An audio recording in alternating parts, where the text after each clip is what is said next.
ओम नमः शिवाय। सभी भाई बहनों को रक्षाबंधन की हार्दिक शुभकामनाएं। रक्षाबंधन का त्योहार सभी भाई और बहन के लिए प्रेम और स्नेह का त्योहार है। बहनें भाई के कलाई पर राखी बांधती हैं, उनकी आरती उतारती हैं और उनके अच्छे स्वस्थ और दीर्घायु की कामना करती हैं।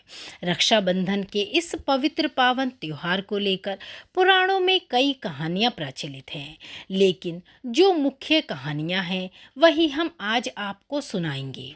सबसे पहले हम सुनते हैं इंद्र और इंद्राणी की रक्षाबंधन की कहानी। भविष्य पुराण की एक कथा में ऐसा बताया गया है कि इंद्र देवता की पत्नी शुचि ने उन्हें राखी बांधी थी। एक बार देवराज इंद्र और दानवों के बीच में भीषण युद्ध हुआ। जब दैत्य हारने लगे तो देवराज की पत्नी शुचि ने गुरु बृहस्पति के कहने पर देवराज इंद्र की कलाई पर रक्षा सूत्र बांधा। तभी से इस रक्षा सूत्र की शक्ति से स्वयं अपने और अपनी सेना के प्राण बचाए। तो ये कहानी तो थी इंद्र और इंद्राणी की। अब अगली कहानी है श्री कृष्ण और द्रौपदी की, जो कि जुड़ी है महाभारत काल से। जब द्रौपदी ने भगवान श्री कृष्ण को राखी बांधी थी, जब युधिष्ठिर इंद्रप्रस्थ में राजसूय यज्ञ कर रहे थे, उस समय सभा में शिशुपाल भी मौजूद था। शिशुपाल ने भगवान श्री कृष्ण का अपमान किया तो श्री कृष्ण ने अपने सुदर्शन चक्र से उसका वध कर दिया। लौटते वक्त सुदर्शन चक्र से कृष्ण जी की छोटी उंगली घायल हो गई और रक्त बहने लगा। तब द्रौपदी ने अपनी साड़ी का पल्लू फाड़कर श्री कृष्ण की उंगली पर लपेट दिया। तभी श्री कृष्ण ने द्रौपदी को वचन दिया कि वह इस रक्षा सूत्र का वचन निभाएंगे। इसके बाद जब कौरवों ने द्रौपदी का चीर हरण किया तो श्री कृष्ण ने चीर बढ़ाकर द्रौपदी की लाज रखी। जिस दिन द्रौपदी ने श्री कृष्ण की उंगली पर साड़ी का पल्लू बांधा था, वह श्रावण पूर्णिमा ही थी और तभी से यह रक्षाबंधन का त्योहार मनाया जाने लगा। रक्षाबंधन के त्योहार से जुड़ी हुई एक कथा और भी है, जो कि हुमायूं और कर्णावती से जुड़ी है। मध्यकालीन भारत में यह पर्व समाज के हर हिस्से में मनाया जाने लगा। इसका श्रेय भी जाता है रानी कर्णावती को। उस वक्त चारों ओर एक दूसरे का राज्य हथियाने के लिए मारकाट चल रही थी। मेवाड़ पर महाराज की विधवा रानी कर्णावती राजगद्दी पर बैठी थी। गुजरात का सुल्तान बहादुर शाह उनके राज्य पर नजरें गड़ाए हुए बैठा था। तब रानी ने हुमायूं को भाई मानकर राखी भेजी। हुमायूं ने बहादुर शाह से रानी कर्णावती के राज्य की रक्षा की और उस राखी की लाज रखी।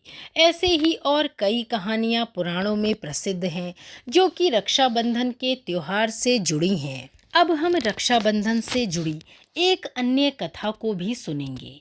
एक बार युधिष्ठिर ने भगवान श्री कृष्ण से पूछा, हे कृष्णा, मुझे रक्षाबंधन की वह कथा सुनाइए जिससे मनुष्य की प्रेत बाधा तथा दुख दूर होता है।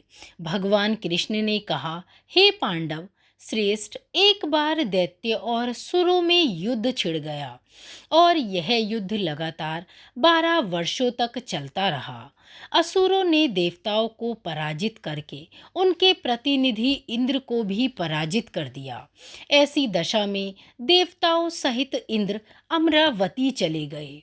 उधर विजेता दैत्यराज ने तीनों लोकों को अपने वश में कर लिया।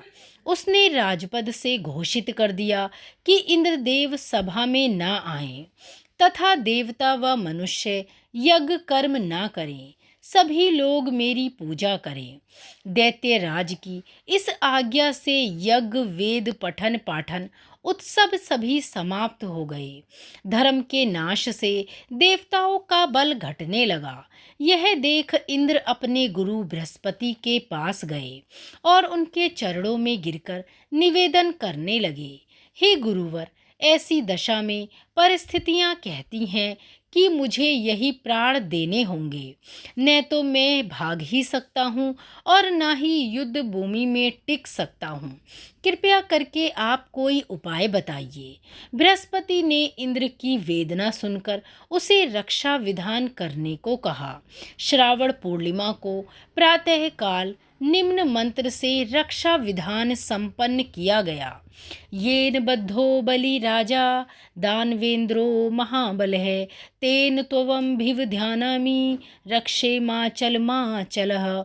इंद्राणी ने श्रावणी पूर्णिमा के पावन अवसर पर द्विजों से स्व-स्तिवाचन करवाकर रक्षा का तंतु लिया और इंद्र की दाहिनी कलाई में बांधकर युद्ध भूमि में लड़ने के लिए भेज दिया।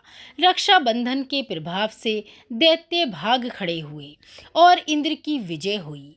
राखी बांधने की प्रथा का सूत्रपात यहीं से होता है। तो भक्तगणों, रक्षाबंधन से जुड़ी ये सभी कथाएं आपको कैसी लगीं? अच्छी लगी हों तो इन्हें शेयर अवश्य करें और जुड़े रहें अन्य कथा कहानियों, सभी त्योहारों की जानकारी के लिए हमारे साथ। जय श्री हरि।